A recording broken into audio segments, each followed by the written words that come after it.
продукт, допустим, как полюс холода, где можно торговать холодом, да? А в данном случае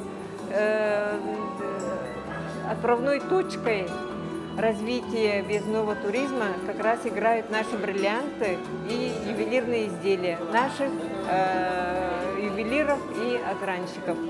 Я считаю, что очень успешно уже 4-й раз проводится, и это показывает, что бриллианты и ювелирные изделия Якутии стали очень успешным брендом нашей Якутии. Не только холод, если вы знали, что не только холод, там великая река Лена.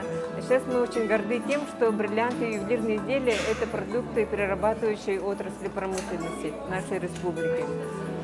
И сегодняшний аукцион показывает, что сегодня очень активно участвовали иностранцы, в основном делегации из Китайской Народной Республики и представители делового клуба деловых женщин, это из Питера и из Москвы. Ну, мне очень понравилось, был очень большой азарт, и в основном успехом пользовались изделия очень сложные, которые имеют художественную ценность.